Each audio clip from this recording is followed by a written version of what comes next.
¿Qué tal? Buenas tardes, tengan todos ustedes. Vamos a iniciar con la plática de este día. Empezamos, como siempre, con unas oraciones. En el nombre del Padre, y del Hijo, y del Espíritu Santo. Amén.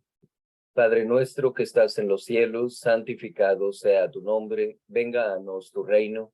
Hágase tu voluntad, así en la tierra como en el cielo. El pan nuestro de cada día, dánosle hoy. Perdónanos nuestras deudas, así como nosotros perdonamos a nuestros deudores. Y no nos dejes caer en la tentación, mas líbranos del mal. Amén. Dios te salve María, llena eres de gracia, el Señor es contigo.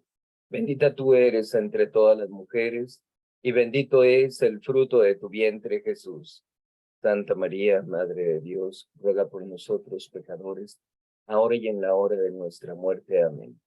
Gloria al Padre, y al Hijo, y al Espíritu Santo, como era en un principio, ahora y siempre, por los siglos de los siglos. Amén. Sagrado corazón de Jesús, en vos confío. Oh dulce corazón de María, sed la salvación del alma mía. San José, ruega por nosotros. En el nombre del Padre, y del Hijo, y del Espíritu Santo. Amén. Bien, vamos a compartir la pantalla para que podamos darle el seguimiento debido, que vayan ustedes al pendiente de lo que vamos viendo en este curso, en la plática de este día. Entonces,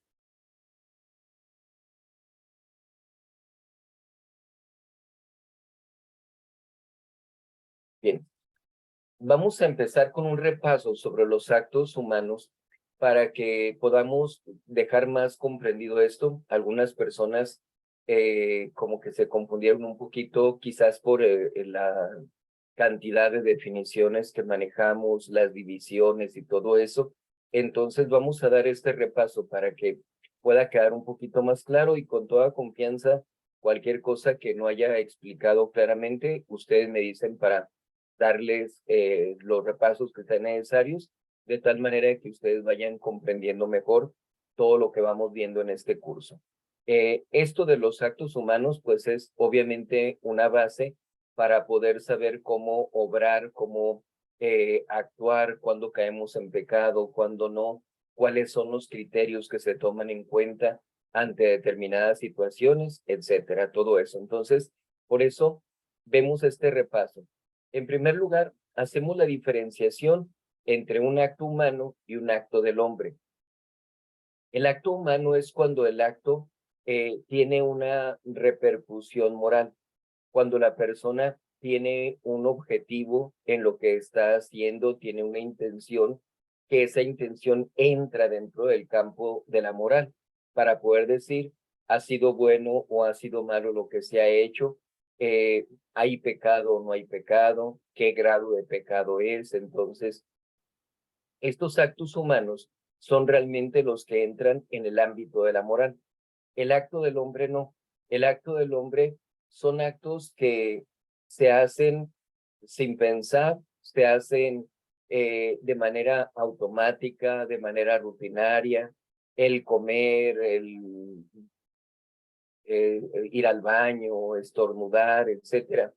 Para que podamos comprender un poquito más esto, podemos decir, si yo estornudo, pues un acto del hombre. ¿Qué voy a estar buscando? ¿Cuál sería mi objetivo con estornudar? Simplemente es un acto reflejo, ¿verdad? Una reacción natural que se tiene. Pero vamos a suponer que una persona que está hablando me cae mal, no me cae bien aquella persona, y yo entonces, ¿qué es lo que hago? Pues me pongo a estornude y estornude mientras la otra persona está hablando. Ah, bueno, aquí ya estoy buscando con esos estornudos aparentes el incomodar a la otra persona, perturbarla. Entonces, ya estoy buscando un fin. Por eso, el simple hecho de estornudar pues no es un acto humano, es un acto del hombre. Pero cuando lo hago con un fin, cuando ya estoy buscando esa perturbación de la otra persona, esa incomodidad, pues lo estoy haciendo con una mala intención. Entonces ya es un acto humano, ¿verdad? Por ese objetivo que se está buscando. Igualmente, voy al baño, pues simplemente es una necesidad biológica y no hay ninguna interacción con la cuestión moral, ordinariamente hablando. Pero vamos a suponer a un hijo de familia que sus papás le dicen, vamos a ir a misa ahorita, y va y se mete en el baño y ahí se encierra.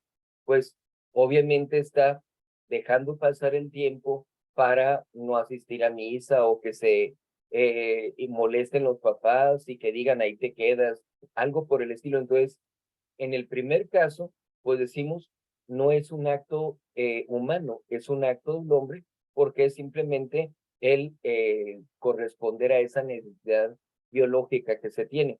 Pero en el segundo caso, perdón, se tiene un objetivo, hay una razón por la cual está entrando al baño, no para poder satisfacer esa necesidad biológica, sino para poder evitar faltar a misa.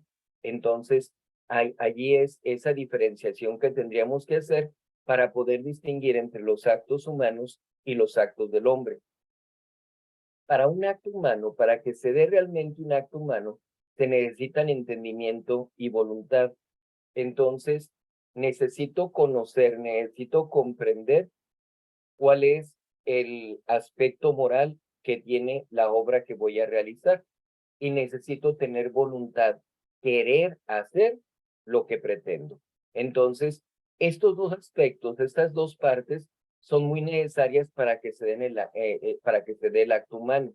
Entonces, por eso lo que tenemos como regla es, si no tengo yo conocimiento y no tengo voluntad, pues entonces no estoy cayendo en pecado, porque no estaríamos hablando de un acto humano, estaríamos hablando de un acto del hombre, ¿verdad? Que se hace de manera inconsciente, que no se ha percatado de lo que está pasando, etcétera. Entonces, necesitamos entendimiento y voluntad. Esas dos cosas las necesitamos para que haya un acto humano.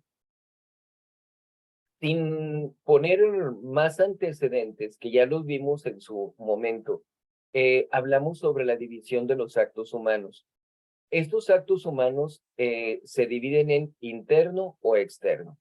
Interno, pues cuando es un pensamiento, cuando es un deseo.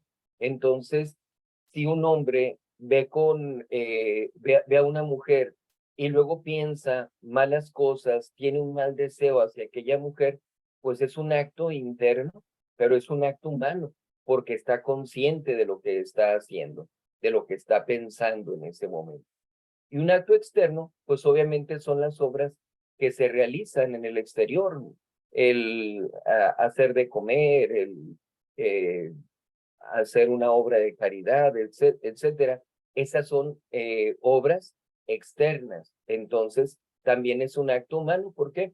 Porque la persona que está haciendo la comida, pues está cumpliendo con un deber de Estado o está ayudando a la mamá, ¿verdad? A los papás para que se pueda hacer este trabajo. Ok, están haciendo un acto humano. Hay un objetivo que se está buscando. Igual la obra de caridad con mayor razón, pues hay un objetivo de poder ayudar a una persona que lo necesita. Ese sería un acto externo. El acto puede ser bueno, malo o indiferente. Bueno, cuando es de acuerdo a la voluntad de Dios, estoy cumpliendo con la voluntad de Dios, estoy yendo a misa, me estoy confesando, estoy haciendo obras de caridad, pues son actos buenos. Pero si al contrario falto a misa, no me confieso en el tiempo pascual, por decir algo, o tiempo de cuaresma, eh, golpeo a una persona, pues son actos malos. Estoy entonces faltando a la voluntad de Dios nuestro Señor y a los preceptos que se nos han dejado. Y un acto indiferente son, podemos decir, los actos del hombre, ¿verdad? El estornudar, el ir al baño, decíamos, son actos que no tienen nada que ver con la cuestión moral. ¿Por qué hiciste esto? Nomás, ¿verdad? ¿Por qué? Porque tenía que hacerlo, porque sentí las ganas en ese momento, pero sin tener un objetivo, sin buscar realmente algo específico que ataña a la moral. Es entonces un acto indiferente. El acto puede ser natural o sobrenatural. Un acto natural, pues es el que se realiza humanamente hablando. Una persona que está en pecado mortal, puede realizar un acto bueno, ¿verdad? De acuerdo a la voluntad de Dios, pero es un acto natural, porque en ese caso la persona pues simplemente no está en estado de gracia. Entonces, la obra que está realizando en esas condiciones, pues es una obra simplemente natural. Cuando la persona está en estado de gracia, cuando es Dios nuestro Señor o el ángel de la guarda quien lo impulsa a hacer una obra, entonces se llama una obra sobrenatural. Es un acto humano sobrenatural porque lo realiza con el influjo de la gracia. Cuando hablamos de acto sobrenatural, no queremos decir que se esté haciendo un milagro. Ya lo hemos dicho y lo hemos recalcado, que el único que puede hacer milagros es Dios nuestro Señor. Entonces, por esa razón, eh, el acto sobrenatural va a ser cuando la gracia nos mueve a realizar alguna obra. Entonces es un acto humano, pero esa obra es sobrenatural. El acto es válido o inválido dependiendo de lo que se trate, ¿verdad? Del acto que estemos realizando. Hablamos acerca de los sacramentos. Podemos nosotros decir, en el caso, por ejemplo, de los judíos que han llegado a infiltrarse en la Iglesia Católica, han sido personas que aparentemente administran sacramentos, pero no tienen ellos la voluntad, no tienen ellos ni siquiera la conciencia de que lo que estén haciendo lo estén haciendo con una intención sobrenatural, de acuerdo a lo que establece la iglesia, de acuerdo a la voluntad de Dios, no. Ante la gente aparecen como si fueran sacerdotes u obispos, etcétera, pero lo que están haciendo lo hacen simplemente en apariencia. Entonces, no tienen la intención de hacer lo que hace la iglesia, lo que ha dejado nuestro Señor, ese acto va a ser inválido. Y sin embargo, un acto que realice un sacerdote bien ordenado, que tiene la voluntad, por ejemplo, de celebrar la misa, de administrar la comunión a una persona, pues está haciendo esos actos válidamente. ¿Por qué? Porque la persona tiene todo lo necesario para que ese acto sea válido y celebra la misa, pues ahí va a estar físicamente presente nuestro Señor Jesucristo. Y si confiesa una persona, aquella persona va a quedar absuelta de sus pecados. Entonces, hablamos entonces de un acto válido o inválido. Irrescindible o irrescindible es prácticamente en los contratos, ¿verdad? Convenios que hacemos con una persona o con incluso una agrupación, etcétera. Entonces, ¿qué es lo que pasa? Que nos comprometemos a hacer una obra, pero podemos tener la oportunidad de rescindir ese convenio, de decir, ¿sabes qué? Siempre no lo voy a poder hacer o no lo quiero hacer, me arrepiento, me echo para atrás, como decimos, y no voy a realizar esta obra. Entonces, al momento en que no tengo esa voluntad, quedo de acuerdo con la otra persona de que no se va a hacer aquello, pues quiere decir que estoy rescindiendo ese convenio o ese contrato. Pero pudiera ser que se trata de una situación más delicada, ya un contrato más en firme, y entonces no puedo rescindir el contrato. Estoy obligado a cumplir con el convenio que hice. Entonces es cuando hablamos de que ese convenio o ese acto humano es irrescindible. No me puedo echar para atrás. No puedo quedar mal en ese aspecto en particular. Ahora, el acto voluntario, como decimos, es un acto humano, pero que se hace voluntariamente. Este procede de la voluntad del hombre por lo mismo. Es lo que yo quiero hacer y lo hago con conocimiento de causa. Yo sé que eso es bueno, yo sé que eso es malo, yo sé que eso me va a servir para algo, o le va a servir a alguien más para algo, etcétera.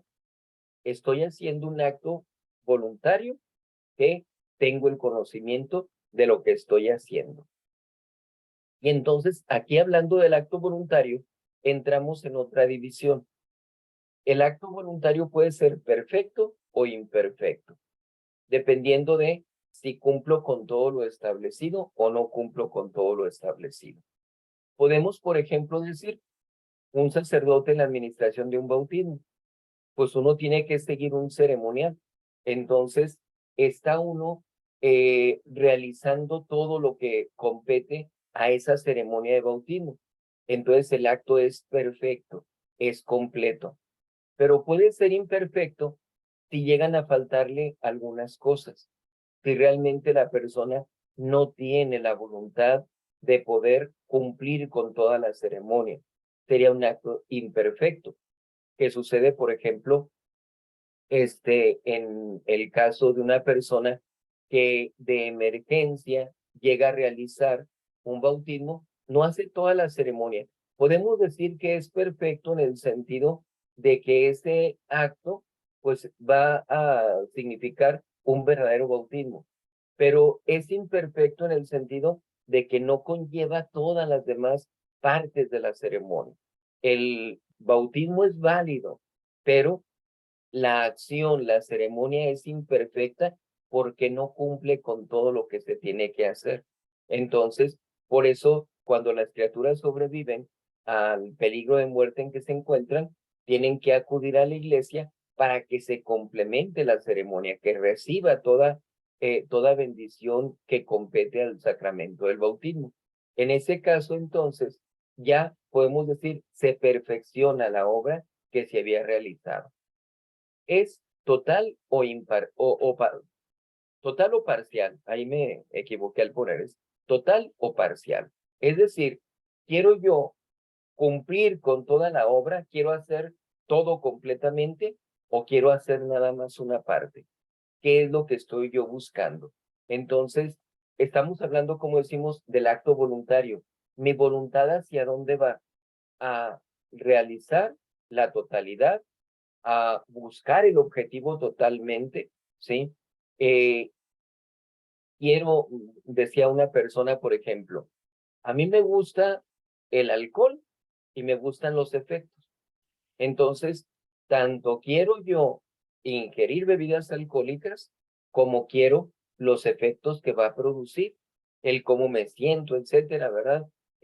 Mucha gente se desinhibe cuando bebe bebidas alcohólicas malamente, pero en ese caso la persona está buscando, objetivamente hablando, totalmente la obra, tanto la acción como los efectos. Pero muchas personas, por ejemplo, pueden decir, no, a mí me gusta mucho tomar, pero los efectos no. El cómo me siento, el dolor de cabeza, la sed, escalofríos, etcétera, eso no me gusta. Entonces, voluntariamente la persona está buscando una parte nada más de lo que es la obra que está realizando. Entonces, no está queriendo todo lo demás. Y esto es importante, ¿por qué? Porque decimos, muchas veces al momento de poner la causa, pues podemos prever cuáles son los efectos que se van a presentar. Entonces, no podemos desconocer en una persona que está tomando continuamente bebidas alcohólicas que diga, es que yo no sabía que iba a pasar esto. Oye, pero si ya te había pasado una vez, dos veces, tres veces, tenías que haber previsto que iba a suceder esto. Entonces, por esa razón, tenemos que ver si lo que se está buscando es la totalidad en la voluntad o si se está buscando nada más una parte. Puede ser también expreso, tácito o presunto. Expreso cuando se quiere todo, ¿verdad? Se quiere la obra y expresamente se dice, sí, sí quiero hacer esto. Entonces, ya expresamente la persona está mostrando su voluntad, sí quiero hacer eso. Así de que ya no nos queda lugar a dudas de, pero realmente esta persona quería hacer eso, pues sí lo dijo, sí, sí lo quiero hacer. Expresamente mostró su voluntad. Entonces es un acto expreso. Tácito, cuando se da por entendido por alguna situación de te invito a un baile, por decir algo, pues la persona no puede necesariamente contestar, pero al momento en que se pone de acuerdo en dónde nos vemos con otras personas, tácitamente está diciendo que sí quiere asistir a ese baile. Entonces, allí es un acto voluntario porque no se le está forzando es un acto que él está aceptando, aun y cuando no lo diga expresamente. Ya por la conducta que está él tomando, pues ya está aceptando realizar aquella obra o acudir a ese lugar. Tácitamente lo está aceptando. Y de manera presunta, porque podemos decir, voy a invitar a fulanito, sutanito y manganito. Oye, ¿no vas a invitar a este otro? Pues mira, no lo voy a invitar, pero como siempre anda con sutanito, pues está por sentado que va a aceptar ir. Contamos con él de antemano. Entonces ya se presume que la persona va a asistir. No lo estoy invitando expresamente, pero lo invito presuntamente. Si llega, no lo voy a correr. Estoy aceptando que él va a ir. Porque de otra forma pudiera decirle a Sutanito, ¿sabes qué? No te lleves a esta otra persona, siempre anda contigo, pero no quiero que asista esta vez. Entonces, ya al momento en que uno supone, presume, por eso lo de presunto, que aquella persona va a asistir, pues entonces es cuando hablamos de un acto presunto, ¿verdad? Que realmente no necesitamos hacer la invitación expresamente. Ya se presume que va a asistir. Tenemos la división también de actual, virtual y habitual o interpretativo. Actual es cuando mostramos nosotros la voluntad para hacer algo. Pongo el caso de una persona que llega y me dice, padre, ¿me puede confesar? Sí, cómo no. Ahí voy para el confesionario. Entonces, allí hay un acto voluntario actual. Y podemos decir expreso porque dije sí, sí quiero confesarle. Entonces, yo estoy teniendo ese acto de manera actual, pareciera redundancia, pero es en este momento estoy mostrando la voluntad para hacer aquello. Entonces, de esa manera es un acto actual, que es un acto voluntario. Puede ser un acto voluntario virtual cuando, por ejemplo, la persona está en el confesionario, un sacerdote. Entonces, ¿qué es lo que se supone? Está en el confesionario, pues no necesito decirle, padre, ¿me confiesa? Pues sí, para eso está allí. Entonces, ya virtualmente se está mostrando la voluntad de hacer aquella obra, es decir, de confesar sin que tengamos que decirlo de manera expresa. Ya la voluntad de la persona al estar ahí en el confesionario es el que uno pueda querer confesar en ese caso que decimos en ese ejemplo. Y un acto habitual o interpretativo lo podemos ver en que el sacerdote, por decir algo, en un horario tiene las confesiones, ¿verdad? Entonces, yo no necesito hablarle al padre para decirle, padre, ¿puedo ir a tal hora para confesarme? Porque el padre ya me dijo de antemano, en este horario todos los días voy a estar confesando. Entonces ya se interpreta que el padre va a estar allí para confesar. Es un acto voluntario habitual. Siempre a esta hora voy a estar confesando.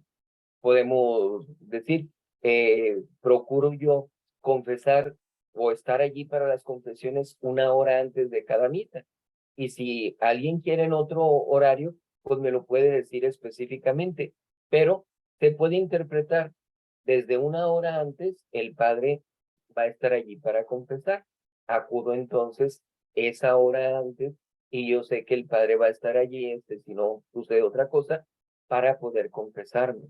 Entonces, de esa manera podemos interpretar que por el horario el padre me va a confesar. Podemos hablar del acto directo o indirecto, que el indirecto es el voluntario en causa, y esto es muy importante. El acto directo es cuando directamente realizo la acción, cuando quiero ese objetivo, cuando estoy buscando realmente cumplir con determinada acción. Entonces allí directamente estoy mostrando mi voluntad. Estoy haciendo lo que quiero yo hacer. Y el acto indirecto es cuando podemos decir, se interpreta que yo quiero aquella obra. es cuando decimos, quien quiere la causa, quiere los efectos. Entonces, si yo por decir algo, me siento a confesar allí en ese momento, pues que yo quiero confesar a la gente que asista. Yo no puedo decir, no voy a querer confesar a determinada persona. ¿Por qué? Porque yo estoy poniendo la causa para que se presenten los efectos. Es decir, que hacer que cualquier persona confesara en ese momento. Pero aquí en este caso en particular, lo aplicamos más comúnmente a cuando una persona realiza una obra y entonces los efectos que vienen a consecuencia de esa obra, tenemos que decir, se le imputan a esa persona. Ponemos el ejemplo de una muchacha que viste inmodestamente. Entonces, al momento en que esa muchacha viste inmodestamente, está poniendo la causa para que otras personas pequen al momento de verla. Entonces, no es nada más pequé porque vestí modestamente. Pequé también porque aquellas otras personas pecaron por mi culpa. Yo fui culpable de que esas personas pecaran. Entonces, por esa razón decimos, yo quiero que aquellas personas pequen, porque si no, no pondría la causa. Entonces, si pongo la causa, quiere decir que estoy queriendo también los efectos. Solamente que fueran cosas muy difíciles de suponer, ¿sí? Se viste inmodestamente la muchacha, pero es para andar nada más en su casa y dice, no va a venir nadie, nadie me va a ver, entonces pues nada más voy a vestir de esta manera. Pero de repente alguien se brinca la barda porque se fue el balón y la vio inmodestamente. Ahí entonces decimos, pues no estaba previendo eso. Entonces, aun y cuando aparentemente está poniendo la causa, ese efecto que se produjo realmente no lo previó ni siquiera en confuso.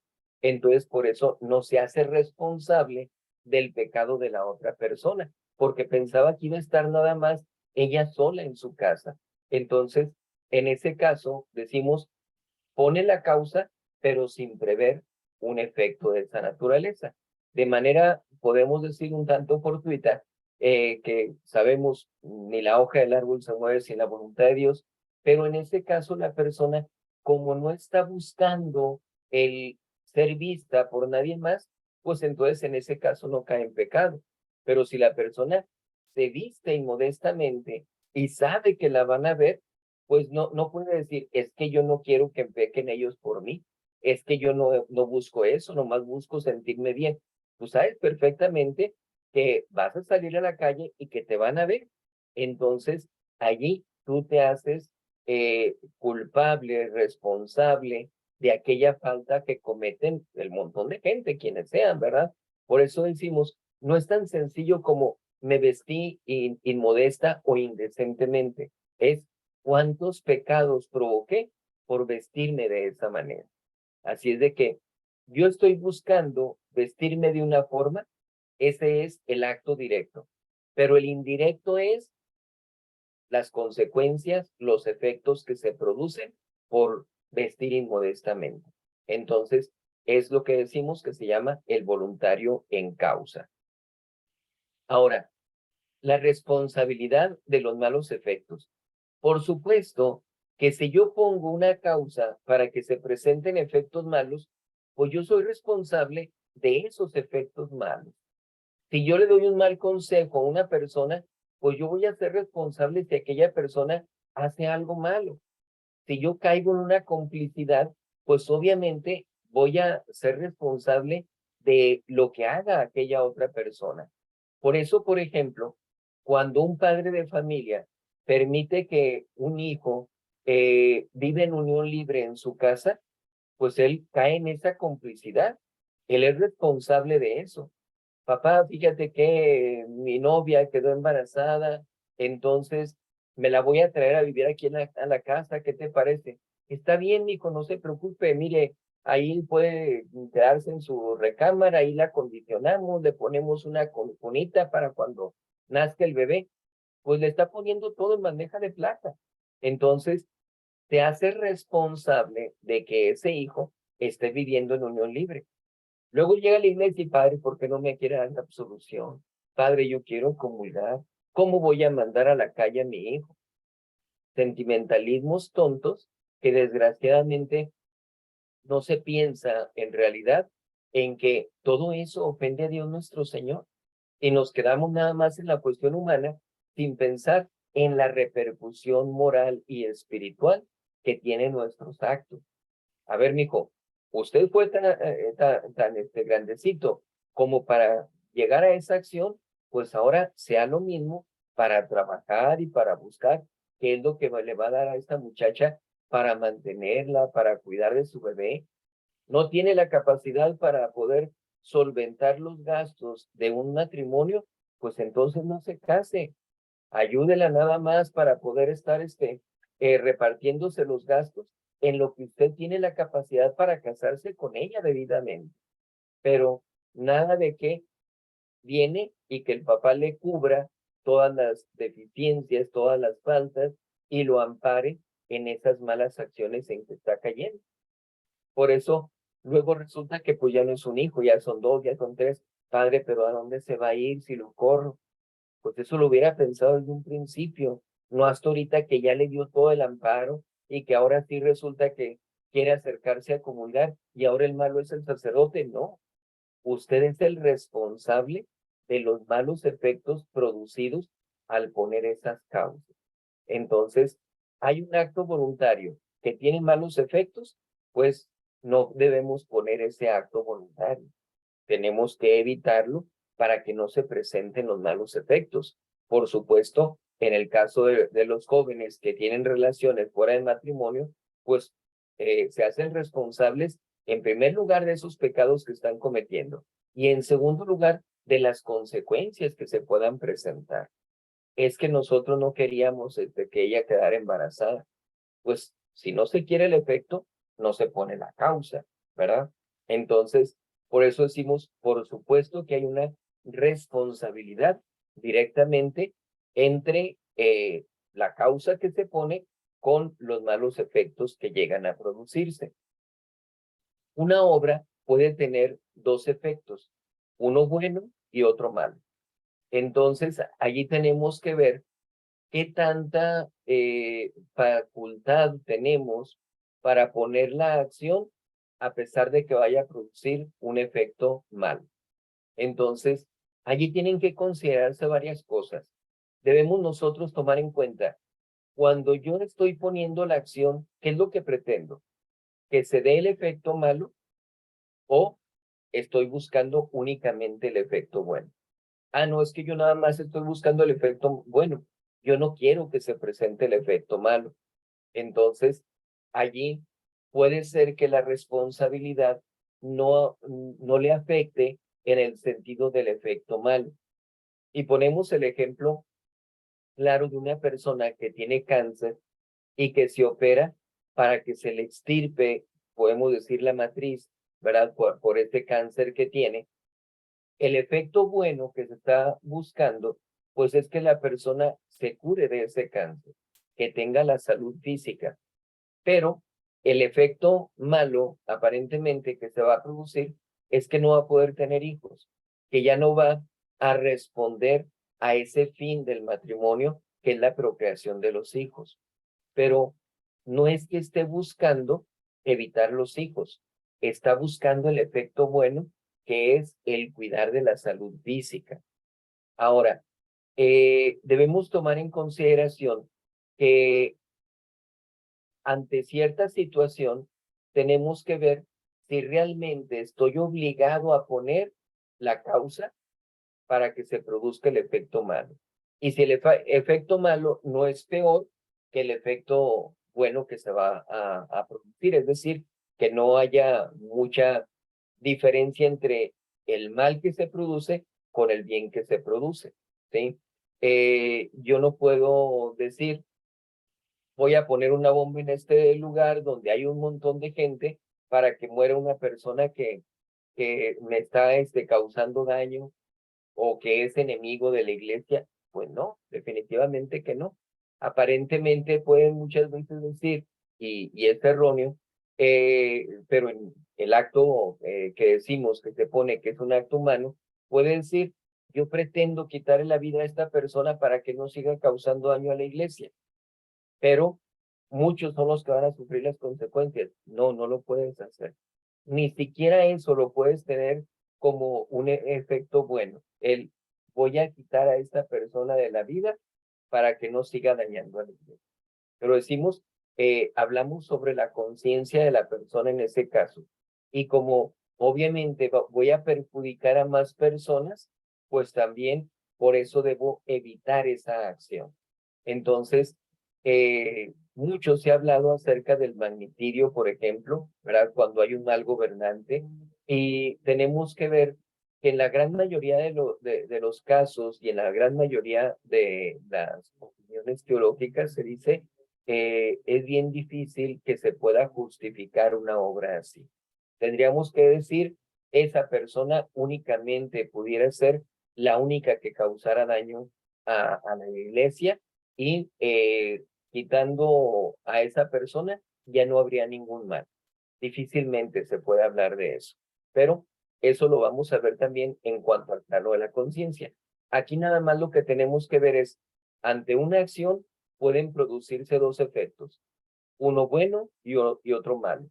Entonces, si yo me doy la necesidad de buscar el efecto bueno y para eso poner la obra, pues se puede decir que en consecuencia se va a presentar el efecto malo, pero no estoy buscando yo eso. No es mi intención que se produzca ese efecto malo. ¿Cuáles son los obstáculos al acto humano? En primer lugar, la ignorancia. Y la ignorancia puede ser vencible o invencible. Esto significa que esa ignorancia se puede vencer o no se puede vencer. Voy a poner un ejemplo. En la fiesta de Corpus Christi, es una fiesta de precepto que tenemos en la mayor parte de los países del mundo y por lo tanto hay la obligación de asistir a misa. Y una persona vive aquí en México y entonces esa persona pues sabe que en la fiesta de Corpus Christi debe asistir a misa.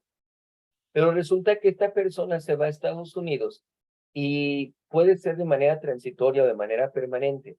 Y llega la festividad de Corpus Christi. Entonces, la persona puede decir, tengo la obligación de asistir a misa. Pero esta persona no sabe que en Estados Unidos, cosa extraña, no conozco el motivo, pero en Estados Unidos la fiesta de Corpus Christi no es una fiesta de precepto. Entonces, la persona tiene una ignorancia sobre esa ley territorial de Estados Unidos. Así es de que la persona en esas condiciones puede decir, no voy a ir a misa, no tengo la voluntad, no quiero hacerlo, estoy cansado, lo que sea, pretextos, pero no asisto a misa. Posteriormente, se entera de que la persona, de que ese día no era fiesta de precepto en Estados Unidos. Ah, entonces no cometí pecado. Sí, sí lo cometiste, porque tuviste la voluntad.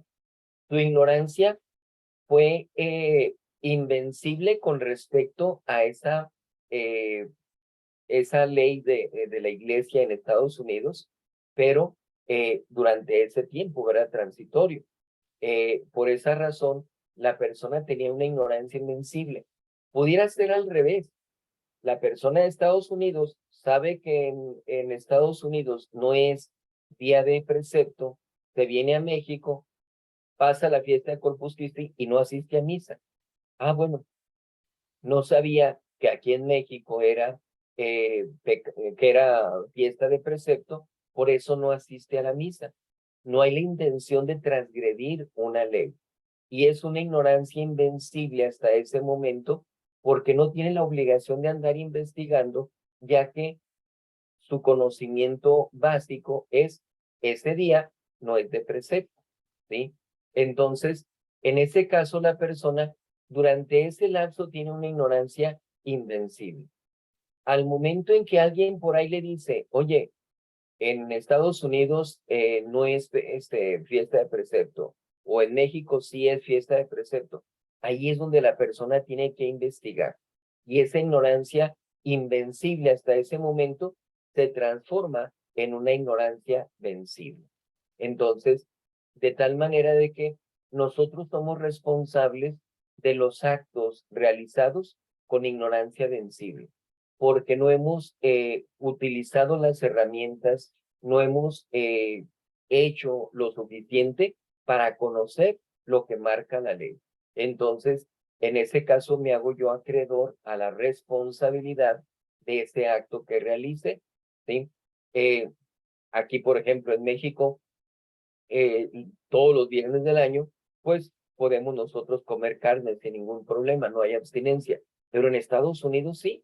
Entonces, si alguien pasa a Estados Unidos en día de viernes, pues tiene que guardar la abstinencia de carne. Son cosas que debemos nosotros aprender para que no caigamos en ese tipo de dificultades. Pero aquí hablamos de la ignorancia. Entonces, si la persona ignorando eso pasa a Estados Unidos, come carne en viernes, pues no está cometiendo pecado mortal porque no lo sabía, ¿verdad? Entonces, no podemos nosotros muchas veces prever qué cosas van a ser diferentes en otros lugares, pero siempre debemos tener la diligencia para salir de la ignorancia. Entonces, cuando hay una ignorancia vencible, tenemos nosotros que disipar las dudas que tengamos, tenemos que investigar para conocer realmente lo que marca la iglesia. Cuando hay ignorancia invencible, mientras estemos obstaculizados por esa ignorancia, pues no vamos a cometer pecado, ¿verdad? Porque no sabemos algo, no conocemos algo. Entonces, aquí no hay una ignorancia culpable, es una ignorancia inocente, porque es una ignorancia invencible. En el caso de la ignorancia vencible, es cuando se puede dar una ignorancia culpable, porque la persona no quiere aprender, no quiere conocer, y entonces es negligente ante esa obligación que tiene de aprender y por lo tanto es responsable de todas las cosas que llegue a realizar amparado en esa ignorancia. Decimos, es ignorancia vencible, te hace responsable de ella. ¿Okay? Otro obstáculo es la pasión. La pasión es, por ejemplo, la ira, ¿verdad? Pasión viene, como hemos dicho antes, de padecer, cuando somos arrastrados por una pasión. Entonces podemos hablar de la ira. La pasión puede ser antecedente o consiguiente, es decir, antes o después de qué, de la obra realizada. Entonces, si la pasión, el coraje que tengo me hace realizar muchas cosas, no soy responsable de cada una de esas cosas que pasan, porque no lo estoy previendo, estoy cegado por la ira. Entonces, cuando la pasión es antecedente, pues me exime del pecado, de las consecuencias de esa pasión. Pero cuando la pasión es consiguiente, en ese caso, sí es uno responsable. ¿Por qué? Porque lo primero que hace es dejarse llevar por la situación que está presentando y después es cuando viene la ira, después es cuando viene ese coraje, después es cuando se presenta esa molestia. Pero ya las faltas, las cosas malas, ya las había hecho. Entonces, por eso es diferente en la pasión si es antecedente o si es consiguiente. Tenemos también el miedo. Miedo y violencia decimos, miedo es lo que yo siento y violencia es lo que me están causando. Entonces, yo tengo miedo aun y cuando no pase nada. ¿Puedo yo entonces, en esas condiciones, tener miedo de asistir a un lugar, de realizar alguna acción, de estar con determinada persona, etcétera? Y puedo yo realizar muchas acciones motivado por el miedo, porque pienso, es que si no lo hago, me puede suceder esto. Entonces, ese es el miedo que tiene la persona. Y muchas veces el miedo puede llegar a causar que la persona no sea responsable de la obra que realice.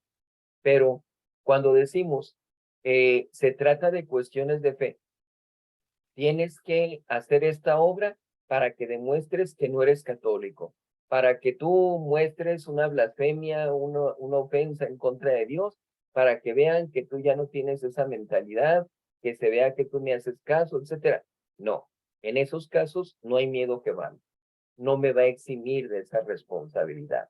Si yo adoro un ídolo, si yo caigo en blasfemia, si yo llego a decir una herejía provocado por el miedo, como se trata de la cuestión de la fe, en ese caso yo soy responsable del pecado y de las consecuencias que pueda tener. Así es de que en ese caso el miedo, cuando se refiere a cuestiones de fe, no exime de la responsabilidad. Y en el caso de la violencia decimos, es más fácil que exima de responsabilidad porque ya estamos hablando de una acción, estamos hablando de un ataque. Entonces la persona puede en esas condiciones decir, es que no me queda más remedio, es que no puedo dejar de hacer aquello. Entonces ya es en el caso de la violencia. Así es de que es la diferencia. Obviamente, cuando me están violentando de alguna manera, pues yo llego a tener miedo, ¿verdad? Es muy natural, pero cuando hablamos de miedo en este caso como un obstáculo para el acto humano, estamos diciendo sin que se presente la violencia, porque puede ser miedo de muchas cosas. Me van a correr de mi trabajo, me van a expulsar de la escuela, etcétera, y no hablamos necesariamente de una violencia física. Entonces, por esa razón decimos, puede en un momento dado, tanto el miedo como la violencia, eximirnos de la responsabilidad de un acto que estemos realizando, pero tendríamos que ver a qué grado llega ese miedo, a qué grado llega esa violencia, para ver que la persona estuviera exenta de esa obligación. Es lo que tendríamos que analizar en esos casos. Hasta allí el repaso de lo que vimos la vez pasada. Entramos entonces ahora en lo que es la moralidad de los actos humanos, es decir, poder ver la repercusión que tiene moralmente una obra que estamos realizando. La moralidad.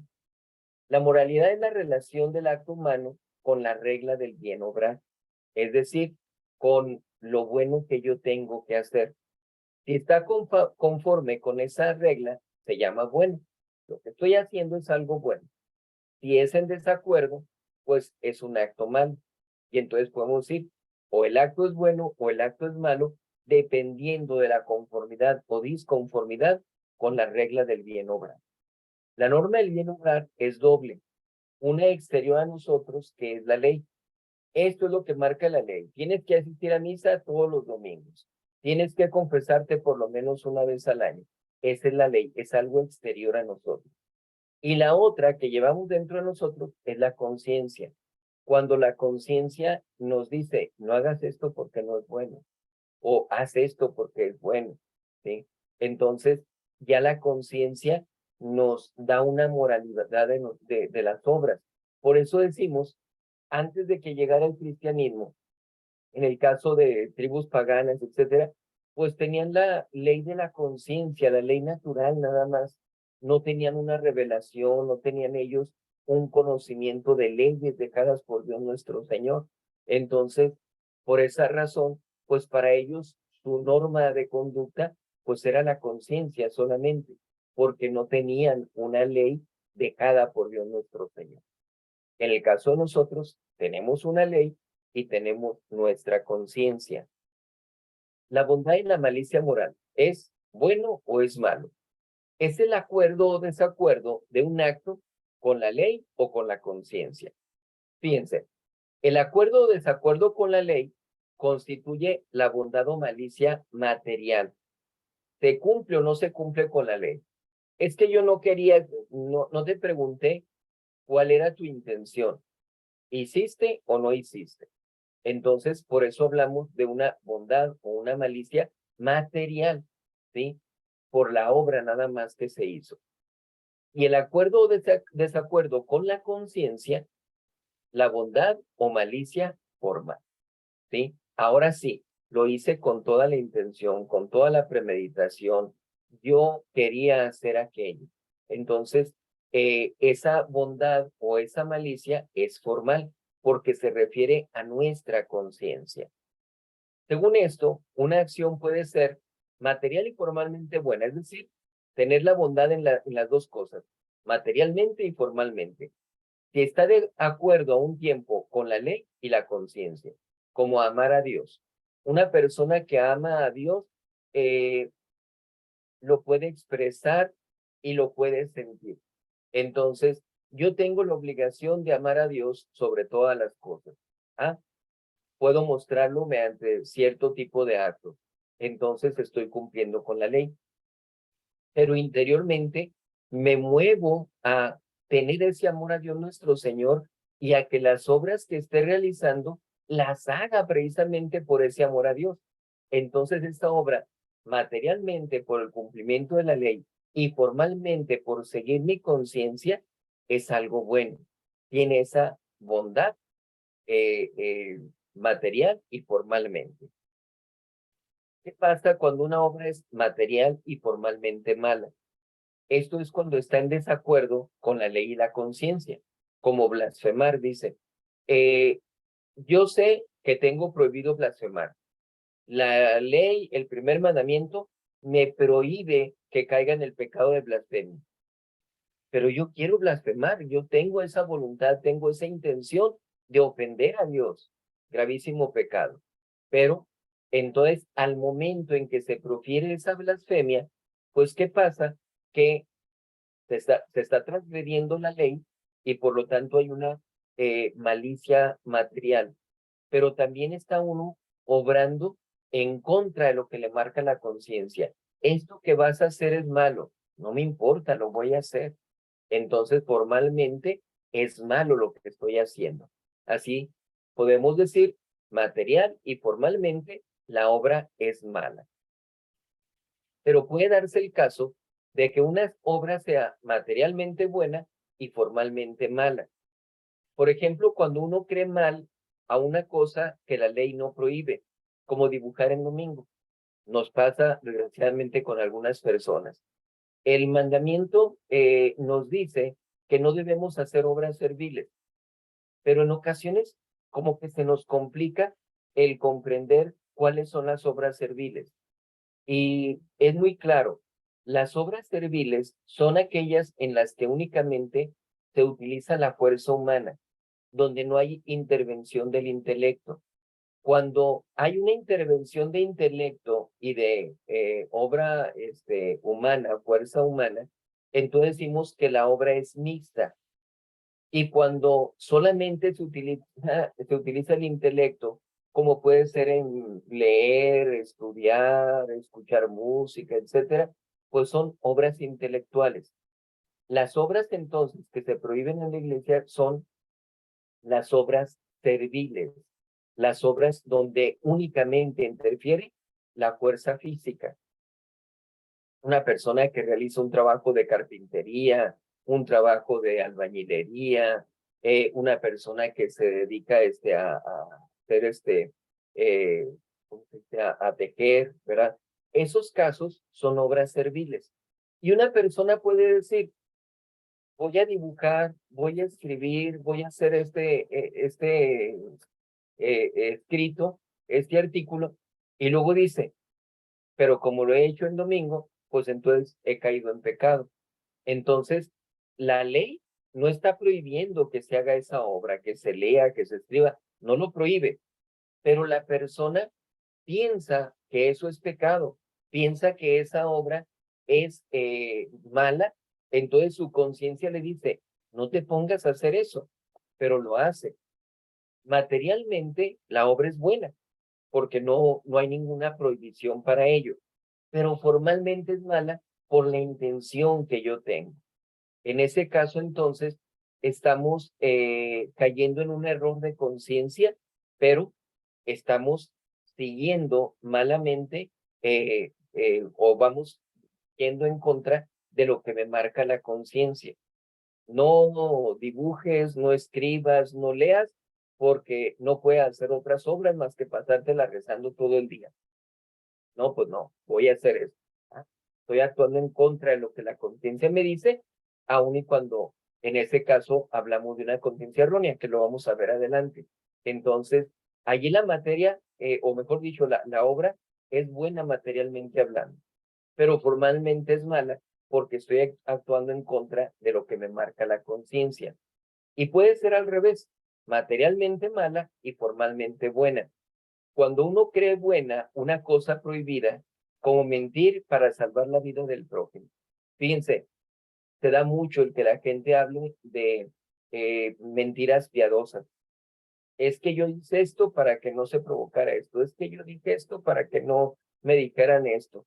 Entonces, hablamos de mentiras piadosas y todas las mentiras piadosas están catalogadas dentro de la iglesia como mentiras oficiosas y siempre son pecado venial.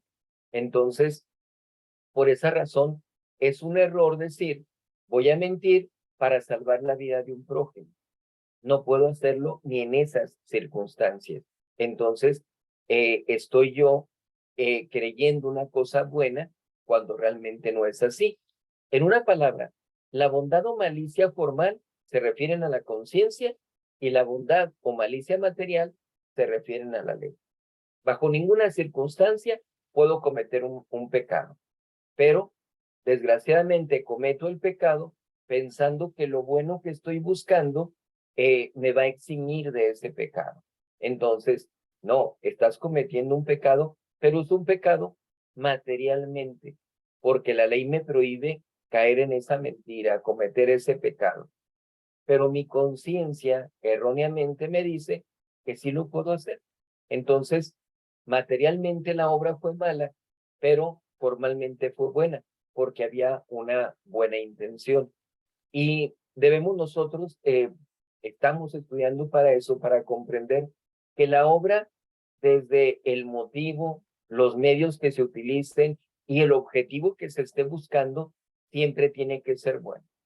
No puedo yo meter algo malo, ni el motivo, ni las circunstancias o los medios, ni el fin, para que pensemos que la obra va a ser buena. No, algo malo que pongamos nos afecta a toda la obra y nos hace que sea una obra mala completamente. Entonces, debemos tener eso muy claro siempre. Pasamos entonces por eso a la conciencia. Vemos este cuadro sinóptico para que nos demos la idea de qué es de lo que vamos a hablar, qué es lo que vamos a ver con respecto a la conciencia. Vamos a hablar acerca de su naturaleza, que significa qué es la conciencia, cuáles son las reglas fundamentales para ir ordenando nuestra conciencia y de qué manera se divide, cuál es la conciencia que nosotros tenemos. El capítulo segundo es conciencia verdadera y conciencia errónea. ¿Cómo es mi conciencia? ¿Cuál es la conciencia que yo tengo? Conciencia recta y conciencia falseada. ¿De qué manera obro en determinadas circunstancias? Y cuando hay conciencia cierta, conciencia dudosa, que es el modo de salir de las dudas prácticas, y la conciencia probable. Decimos, aquí hablamos de la división de los tipos de conciencia que hay. Cuando decimos modo de salir de las dudas prácticas, es porque vamos a ver cómo le tenemos que hacer cuando tengo una conciencia dudosa. Cuando ante una obra digo, pues que no sé si es buena o es mala. A ver, ¿cómo le hago para obrar en esas condiciones? ¿Tengo que hacer la obra o tengo que dejar de hacerla? ¿Qué es lo que la iglesia me marca que debo hacer en esas circunstancias? Vamos a ver entonces el modo práctico de salir de esa duda. ¿Ok? Bien. ¿Qué es la conciencia moral o qué es la conciencia? Es el juicio práctico que hacemos sobre la bondad o malicia de un acto y sobre la obligación que nos impone. Como cuando digo, no puedo leer este libro, hoy me obliga a la misa.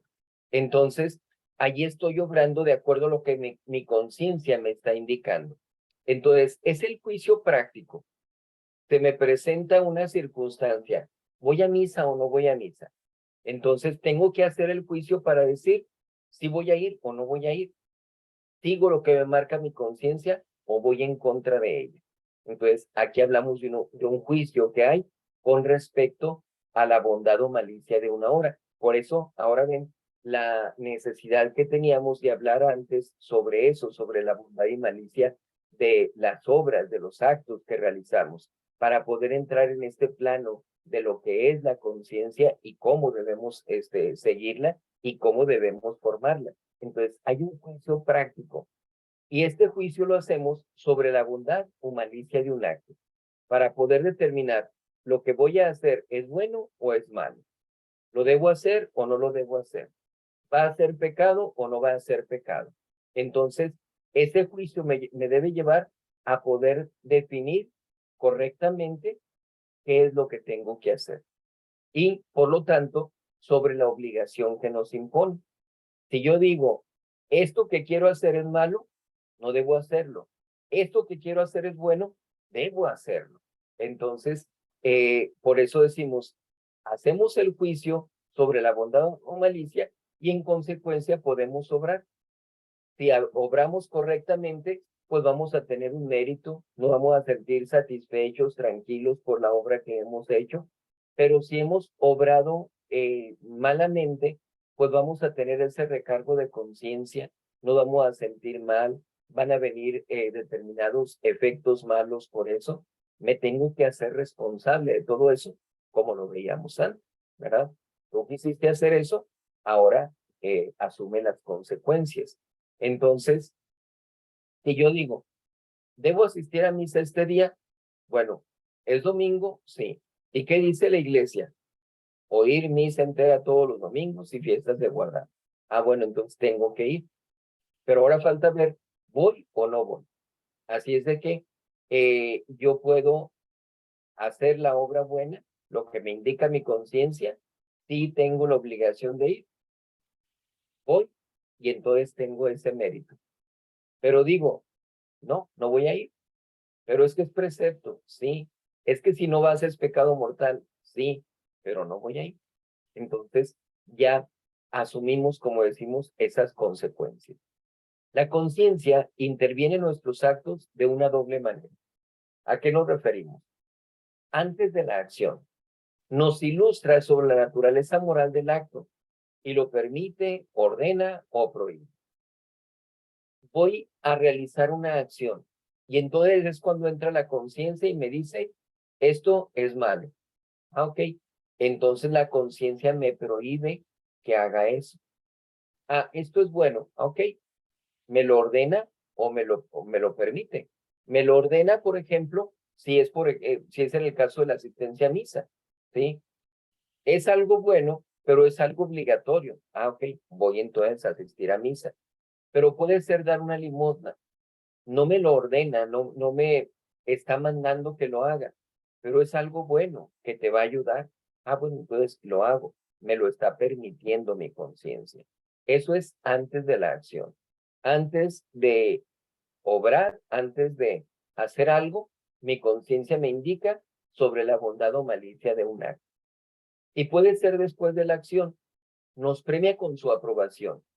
Fui a misa, me siento bien, me siento tranquilo, siento esa presencia de Dios, qué bueno que obré de acuerdo a lo que la conciencia me decía.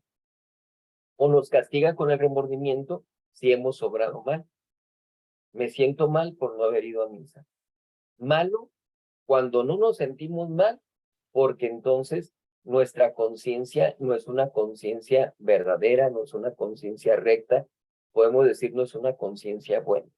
Entonces, aquí lo importante es que podamos llegar a esa correcta conciencia y por eso tenemos que ver todos estos aspectos. Entonces, si yo hasta después de la acción me percato de la bondad o malicia de una obra, pues va a ser la repercusión interna que va a provocar en mí aquella acción realizada o dejada de realizar.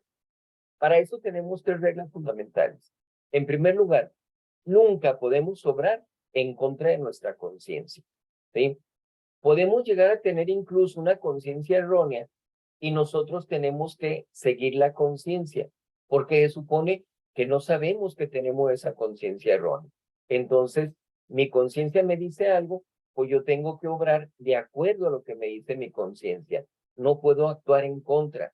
Si ya por alguna razón o por otra alguien me dice, me entero, veo yo algo que me dice, ah, caray, a lo mejor yo estoy equivocado, pues tengo la obligación de investigar para poder ir haciendo recta mi conciencia.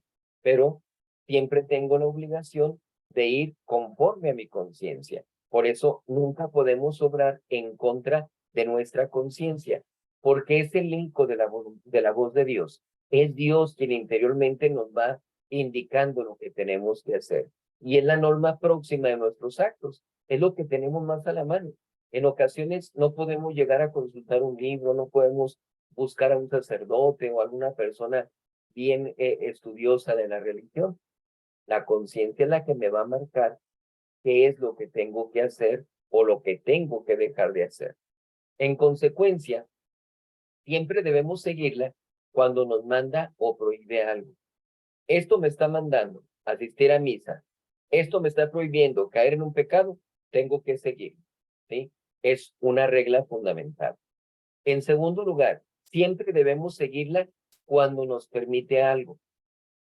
Decíamos el caso de la limosna, la obra de caridad. Me permite, no me manda a hacer eso, pero siempre tenemos que seguirla. ¿Por qué? Porque es ir conforme a la voluntad de Dios, es corresponder a esa gracia que me está enviando Dios. Aun y cuando ahorita no estamos hablando sobre la gracia, sino de la conciencia, tenemos que tomar en cuenta eso, que muchas veces tenemos el influjo de la gracia que nos mueve a realizar una obra. Y entonces si yo siento ese influjo de la gracia, si la conciencia me está diciendo que eso es bueno, pues tengo que seguirla, tengo que corresponder a la voluntad, a la gracia de Dios nuestro Señor. Y ambas cosas, aunque alguna vez esté en error involuntario. Es decir, debemos nosotros seguir nuestra conciencia, aun y cuando después nos percatemos de que no era lo correcto. ¿Por qué es un error involuntario?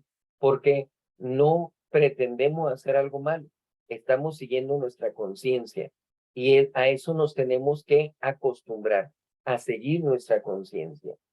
Ya luego vemos, tengo una conciencia errónea, tengo una conciencia laxa, tengo una conciencia escrupulosa, o ya veo cómo tengo que obrar, pero en principio tengo que obrar de acuerdo a lo que me dice mi conciencia. La segunda regla, en duda de si una acción nos es o no lícita, no podemos obrar antes de salir de la duda. Esto es muy importante. Lo que voy a hacer, hay la probabilidad de que implique un pecado, debo de abstenerme, no debo de realizar aquella obra, porque de otra suerte nos exponemos voluntariamente a cometer un pecado. Entonces, si tú prevés que puedes cometer un pecado, aun y cuando no estés seguro de que vaya a ser pecado, tienes que abstenerte de la acción.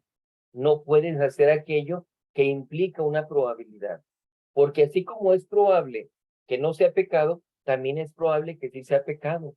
Y entonces no puedes pretender ni siquiera la simple probabilidad de llegar a ofender a Dios nuestro Señor, que eso es el pecado. Entonces, por esa razón, uno tiene que evitar realizar la acción cuando hay una duda. Si esto es pecado o no es pecado, es bueno o no es bueno, mejor no obro, ¿sí? No voy a accionar en ese momento. Tenemos obligación de ilustrar nuestra conciencia porque si da una dirección errada a nuestros actos por descuido voluntario, somos responsables de serlo. A lo que nos referíamos ahorita.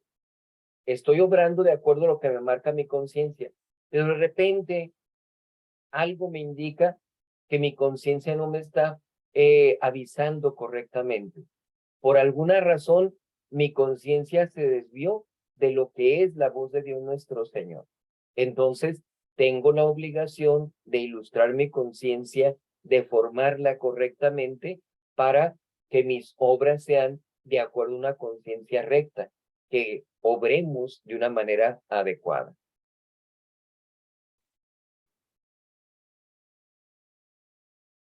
Las tres divisiones fundamentales que tenemos con respecto a la conciencia. En primer lugar, por razón del objeto, es decir, de lo que se busca, se divide en conciencia verdadera y errónea. ¿Es verdad o es falso? ¿Es mentira lo que estamos haciendo, lo que vamos a hacer, lo que se nos presente en ese momento? Procuren ustedes no confundirse con esta cuestión de por razón del objeto, por razón de eso. ¿Qué es lo que se pretende con estas divisiones al manejarlo así? Simplemente que nosotros podamos decir de dónde viene esta división, que no se nos haga raro, pero ¿por qué se le dan todos estos nombres? Ah, bueno, porque tiene una fuente, tiene un origen, viene de una parte esto. Entonces, en esas condiciones podemos decir, pues vamos nosotros a tener esa capacidad para poder obrar correctamente si nos dejamos guiar por lo que nos marca nuestra conciencia. Por esa razón, decimos, en primer lugar, dividimos la conciencia en verdadera y errónea. En segundo lugar, por razón del modo de juzgar, lo que estamos juzgando es recto o es falso, ¿sí? Aquí ya no hablamos de verdadero, aquí hablamos de recto, ¿sí? Que lo que esté haciendo lo haga con una rectitud de conciencia. ¿Es verdad o es mentira? No lo sabemos, pero estoy obrando con rectitud. Por razón de la firmeza del juicio, en cierta, probable y dudosa. Sí, así son las cosas. Ah, ok, es conciencia cierta. Pues no estoy muy seguro, pero yo vi que pasaba esto y a mí me dijeron esto. Tengo argumentos para decir que cuando menos es probable lo que voy a hacer. Y dudosa cuando, ¿qué más que la verdad? No sé. Tengo elementos para decir que sí, pero también para decir que no. Entonces tengo esas dudas, es conciencia dudosa. Entonces aquí en el cuadro sinóptico decimos, por razón del objeto, la conciencia se divide en verdadera y errónea. Verdadera cuando juzga en conformidad con el objeto. Faltar a misa en domingo es pecado mortal. Eso es lo que yo creo, eso es lo que me indica mi conciencia y es verdadero, porque va de acuerdo a la ley establecida, en este caso por la iglesia. Entonces, por eso es verdad. Y errónea cuando es en desacuerdo con él.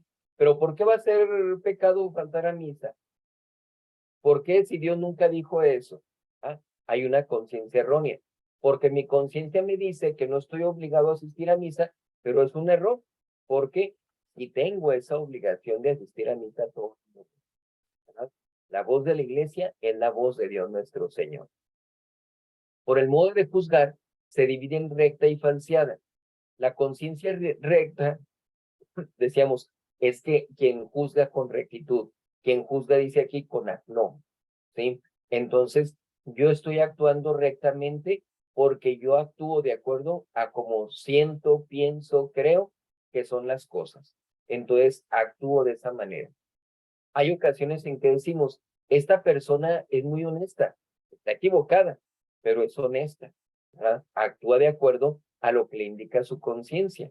Hay que mostrarle las evidencias de que está equivocada y vamos a tener como resultado que la persona va a actuar ya de una manera diferente. ¿Por qué? Porque siempre obra con esa rectitud de conciencia.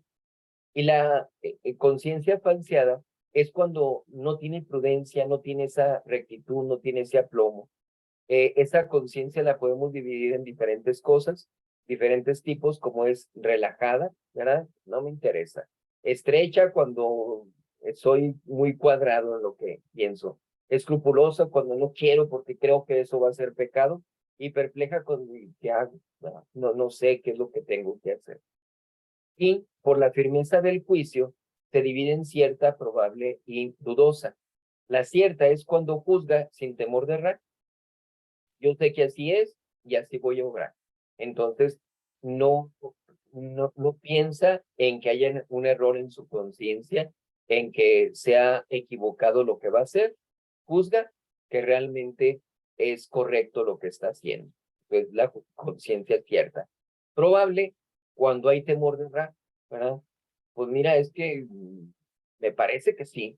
O sea, fulanito me dijo que sí, sutanito me dijo que sí, se me hace que sí, pero no tengo la certeza, no tengo la seguridad absoluta. Entonces hay una conciencia probable porque tenemos el temor, tenemos el riesgo de que vamos a errar en lo que hagamos.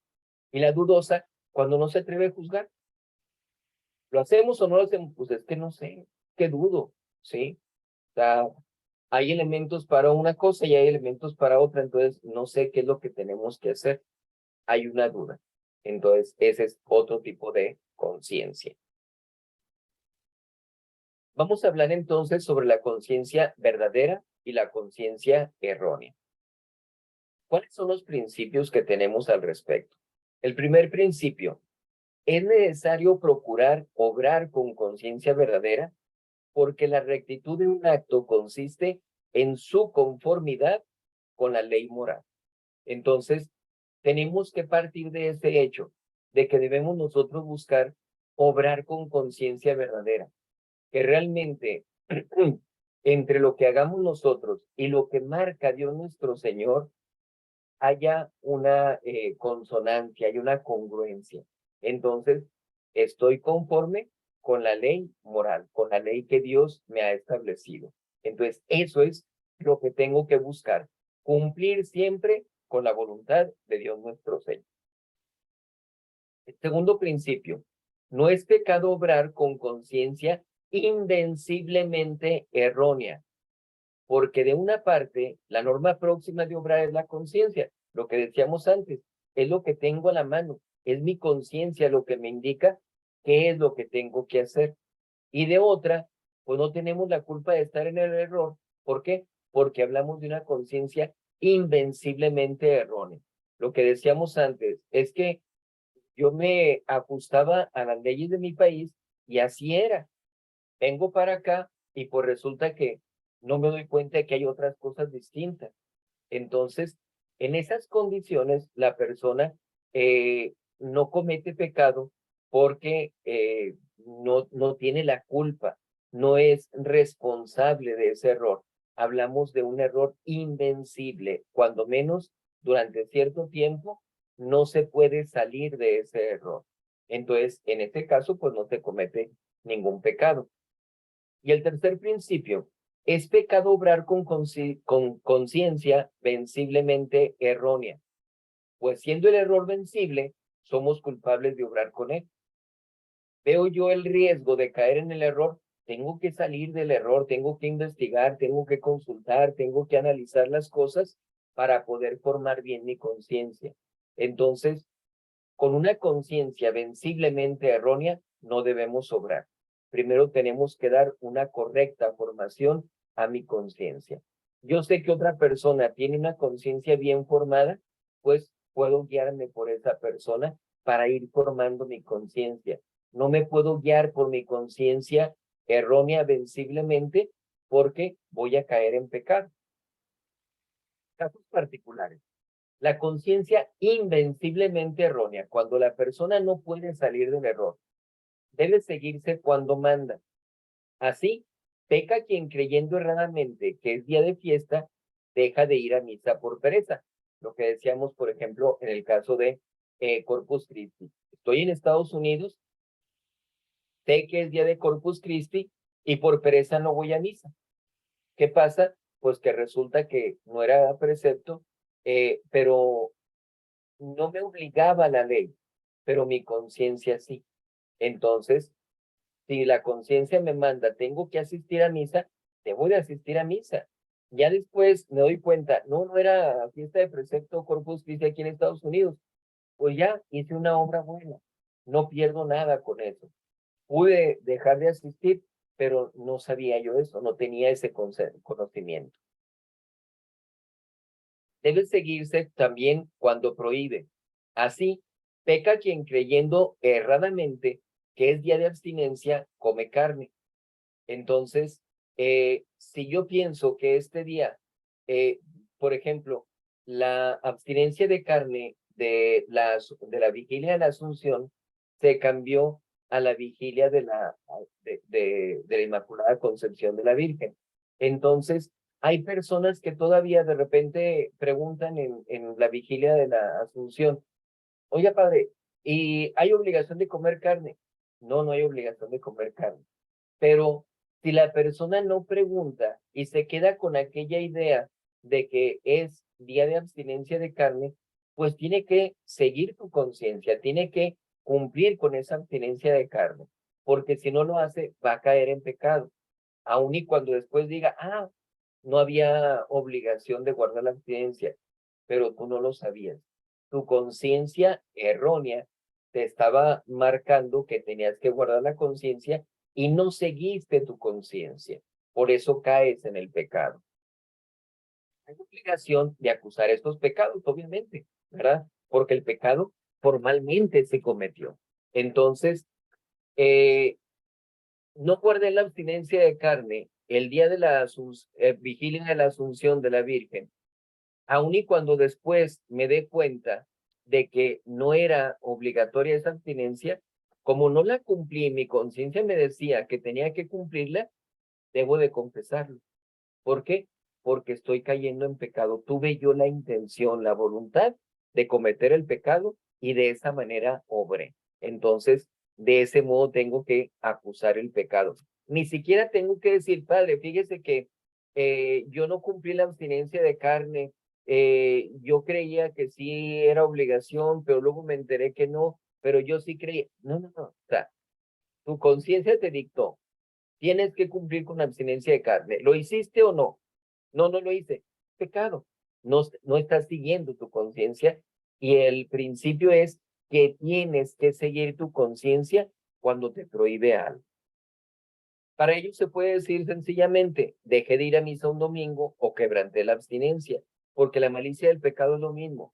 No importa si había o no esa ley, lo importante es qué es lo que te marcaba tu conciencia. Seguimos con los casos particulares. En tercer lugar, de estos casos particulares con respecto a la conciencia verdadera y errónea, o particularmente en la errónea, puede seguirse cuando permite. Así, cuando uno hace una cosa creyéndola permitida y después sabe que es mala, no cometió pecado. Aquí se trata de no lo que me manda o lo que me prohíbe, sino estamos hablando de lo que me permite. ¿Puedo hacer eso? Sí. ¿Estoy obligado? No, pero sí lo puedo hacer. Bueno, hago esta obra. Y resulta que posteriormente me doy cuenta que hice algo malo. Les comento un caso por decir algo. Una señora que en un crucero veía niños que andaban pidiendo limosna y la señora les daba limosna a ellos. Entonces, ¿estaba obligada a darle limosna? No. Pero resulta que después la señora se da cuenta que en una ocasión en que les da limosna, que les da una buena cantidad, los niños acuden a un carro para comprar droga. Entonces se siente muy mal la señora con eso que sucede, pero no cometió ningún pecado porque la persona no pretendía aquel efecto malo. ¿Se fijan aquí cómo ya podemos ver? Hago una obra, hay un efecto bueno, que es el que los niños tengan para alimentarse, etcétera, pero se sigue también un efecto malo que aquellos niños utilizan ese dinero para la droga. En este caso, la persona, como no sabía, pues podía actuar porque su conciencia le permitía hacer esa obra que parecía una obra de caridad. A partir de ese momento, la persona ya no puede darle limosna a esos niños porque ya sabe que ese dinero lo van a estar usando para el mal.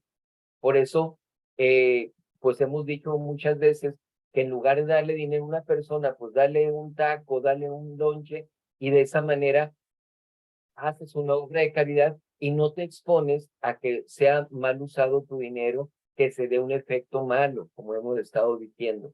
Entonces, en este caso decimos, mi conciencia me permite algo, no me lo manda, pero sí me lo permite. Puedo obrar, no le hace que después me dé cuenta de que no era algo correcto, que no era algo que tuvo un efecto bueno. ¿Cuál es un caso de error en la apreciación de la gravedad de los pecados? Quien comete un pecado venial creyéndolo mortal, peca mortalmente, porque así se lo dictaba su conciencia. Por ejemplo, el niño que cree que robarle 10 pesos a su papá es pecado grave. Si le robo 10 pesos a mi papá, va a ser un pecado grave, va a ser un pecado mortal. De todas maneras, voy y le robo.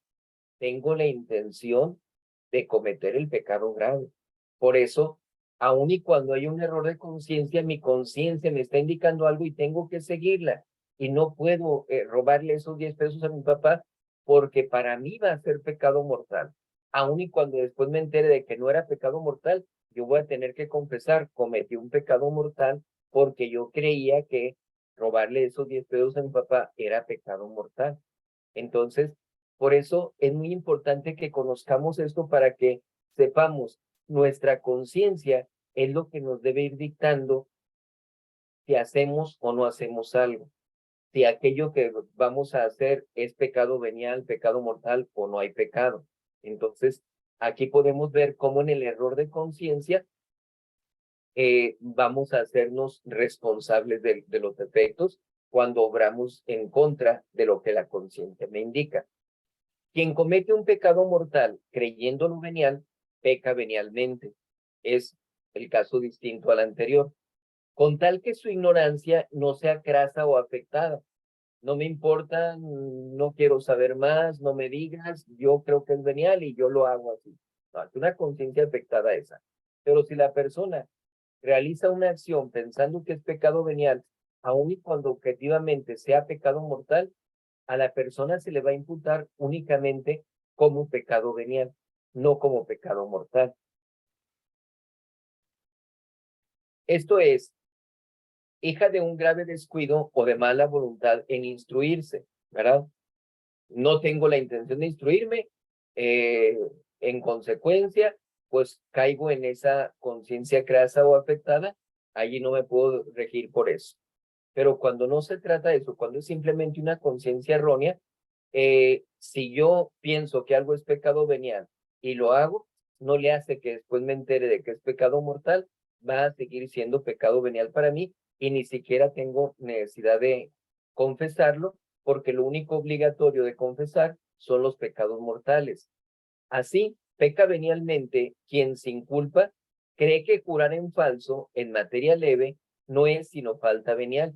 Ojo con esto, porque hay ocasiones en que la gente se siente con la facilidad de hacer un juramento en falso en cosas muy simples, cosas muy superficiales, muy pequeñas.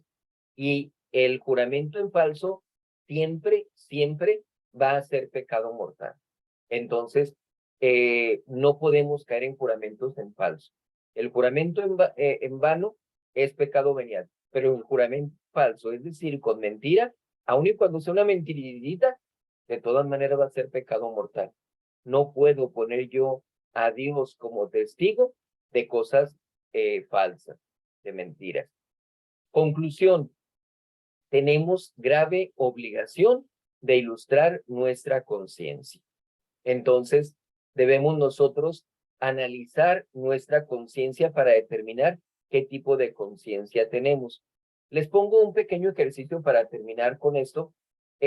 Vamos nosotros a imaginarnos 3 personas, siempre les doy los nombres de Hugo, Paco y Luis, para que sea más fácil de reconocer, que pasan por una calle donde aventaron volantes de un congreso religioso que va a haber o que hubo, y avientan montonales de esos volantes por la calle. Entonces, en esos volantes, pues vienen unos dibujitos ahí de Nuestro Señor, la Virgen, así, dibujitos mal hechos, y pues están por toda la calle. Pasa Hugo por la calle y entonces se encuentra con que están esos volantes con esos dibujos de Nuestro Señor y de la Virgen, y entonces, ¿qué es lo que hace? Pues va esquivando esos volantes para no pisarlos. Pasa a su vez Paco, camina por ese lugar y resulta que ve los volantes y ve que están las imágenes allí, los dibujitos estos, y entonces exprofeso va buscando pisar donde están esos dibujos.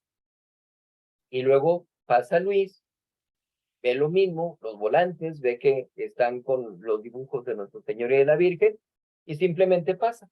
Y no se preocupa de si los va pisando o no lo va pisando, él simplemente sigue su camino. La pregunta para ustedes es, ¿qué es lo que harían en ese caso? ¿Obrarían como Hugo, como Paco o como Luis? ¿Cuál sería la forma en que ustedes actuarían? Para darnos más o menos una idea del tipo de conciencia que tenemos. ¿Ok? Dejamos hasta allí, ya tenemos nuestra hora y media. Vamos entonces a terminar con una oración. En el nombre del Padre, y del Hijo, y del Espíritu Santo. Amén. Dios te salve María, llena eres de gracia, el Señor es contigo. Bendita tú eres entre todas las mujeres, y bendito es el fruto de tu vientre, Jesús. Santa María, Madre de Dios, ruega por nosotros, pecadores, ahora y en la hora de nuestra muerte. Gloria al Padre, y al Hijo, y al Espíritu Santo, como era en un principio, ahora y siempre, por los siglos de los siglos. Amén. Sagrado corazón de Jesús, en vos confío. Oh dulce corazón de María, sé la salvación del alma mía. San José, ruega por nosotros. Muchas gracias, que Dios les bendiga, que descansen, y nos vemos la próxima semana con el favor de Dios en el curso de espiritualidad, el segundo curso de espiritualidad, y dentro de 2 semanas, con el favor de Dios también, nos vemos con este mismo curso de moral, la segunda parte de la religión. Entonces, por lo pronto, estamos aquí en contacto. Cualquier duda, cualquier pregunta, me la hacen llegar con toda confianza. Y voy a mandarles una tarjeta digital donde pueden ustedes incluso allí tener el acceso a las redes, YouTube, Facebook. Habíamos platicado que estamos ya en la cuenta de Doctrina Católica Trento y también en la personal. Ahí van a tener todos los accesos para que puedan ustedes ver el material que tenemos y también para mandar mensaje o para llamar por teléfono quienes así lo necesiten. Que Dios les bendiga, cuídense mucho y nos vemos con el favor de Dios la próxima semana.